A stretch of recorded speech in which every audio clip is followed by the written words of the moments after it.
No,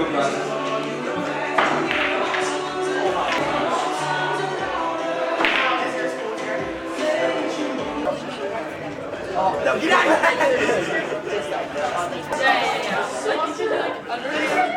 Oh yeah, that's the like other sides. It's like me and now I'm like, if also any of the like we won the SEC championship, y'all weren't until last. I was like, it's just good whenever you see me.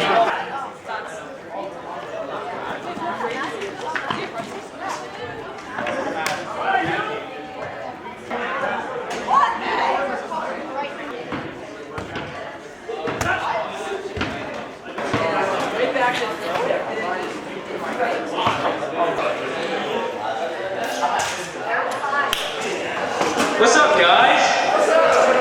Who's stoked to be here tonight?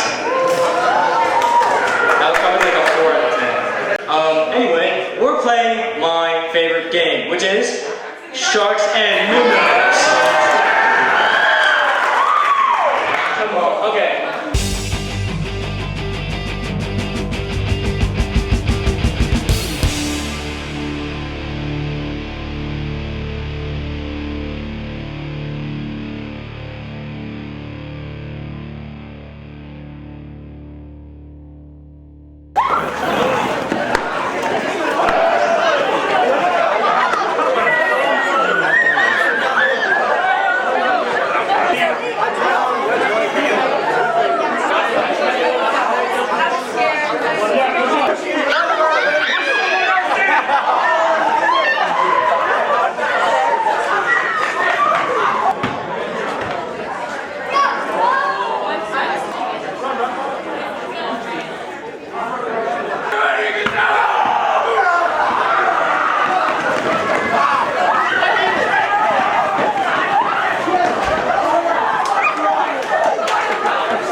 He's a lineman. Holden, you were jumping out of line behind the machine. Oh, Carter, we go! So tonight we are continuing our series on the I am statements. And tonight we're going to be talking about the statement where Jesus says, I am the bread of life. And before I get far into this discussion, I want to ask you guys a question. Have you ever been hungry? You guys can go ahead and raise your hand. How many of you guys at one point in your life have been hungry? Right? Probably most of us in this room can think to a time that you've been hungry. It's because Jesus, when he says, I'm the bread of life, he's talking to a group of really, really hungry people. If we look just a little bit further in the story, Jesus had actually just fed thousands of people with a kid's lunch, which isn't possible, right? It was a few fish, it was a few loaves of bread, but he fed thousands of people. And so just like us, when we got our food at the airport, we were like, oh my gosh, this is amazing. All those people had their hunger satisfied, right? And so they're like, if this is the guy who gives us food, let's keep following him. Like, this is great, free food, right? But Jesus knows that they're probably just out for the food, so he actually goes and hides from them. But the next day, the people seek him out. So they're like, where's the free food dude? We gotta find him, right? So they find him across the lake.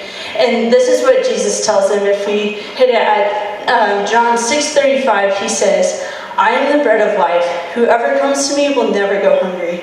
Whoever believes in me will never be thirsty. Jesus comes to them and he's like, I know why you guys are here. You want more food. And they're like, yeah, actually, that's why we're here. And Jesus is like, I am the bread of life. And he's not talking necessarily about food at this point. But all the people want to hear him talk about food, right? And for us, I think it's important to remember that we have physical food, right? Anytime you guys just had pizza, you've had soda tonight, We need that physical food to survive, but Jesus says there's actually a different kind of food that you also need, and it's spiritual food.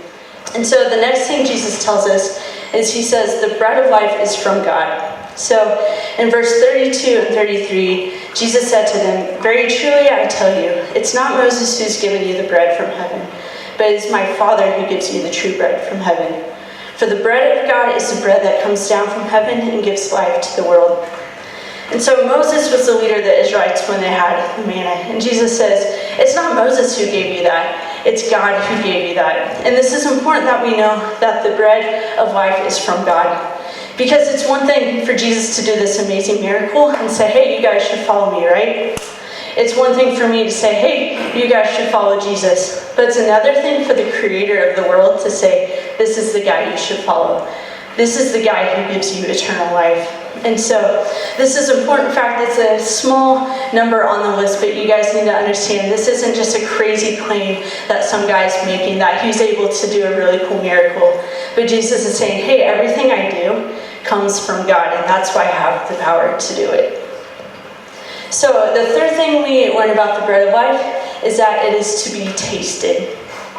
So in verse 53 through 56, Jesus said to them, "Very truly I tell you, unless you eat the flesh of the Son of Man and drink his blood, you have no life in you. Whoever eats my flesh and drinks my blood has eternal life, and I will raise him up on the last day. For my flesh is real food and my blood is real drink. Whoever eats my flesh and drinks my blood remains in me and I in them." So a pretty crazy statement to make, right? Jesus says, eat my flesh, drink my blood. I don't know about you, I would probably be a little freaked out at this point, right? Of like, hey man, you're awesome, like free food, great, love, love, love, love. I'm not gonna eat your flesh, like, that's too far. And the story says that most of the people walked away from Jesus. They were like, that's too much, man, like, can't do it. But if we look at what Jesus has been saying, he's not necessarily talking about cannibalism, right? He's not saying, hey, eat my flesh, but instead Jesus is talking about the spiritual food that we need in life. Just like we mentioned earlier, we need the physical food, we need the water to survive. But just as we need that for our physical body, our spirits actually need spiritual food too. And Jesus is saying, I am that spiritual food. When he talks about the manna, he's like, hey, God did this great sign, but you know what? The Israelites still died. But he says if you eat the bread of life, you won't die, you have eternal life. And so for us, it's not just one thing to say, hey, I believe who Jesus is. I know he died on the cross for my sins. I'm good. But Jesus says, no, you have to eat the spiritual food daily. It's not just like a normal meal. He's like, you also have to do this in your spiritual life. And so tonight as we go to groups, we have a question of just like, how can you eat spiritual food daily? It's not just something that's like, man, I go to church on Wednesdays, life is good. But Jesus says, hey, the bread of life is so important. This should be ingested daily. You should be focused on me daily. And so maybe for some of you, it's, I'm really new to church and I'm not sure about it, but I'm going to start coming in regularly to church and get more of that spiritual food and start to understand it. Maybe for some of you, it's, I know I probably should be reading my Bible. I know I'm supposed to look and live like Jesus, but I actually don't know who he is. And you can do that. For some of you, maybe it's you want to hear the voice of God and you want to spend time in prayer to actually understand what he's saying to you.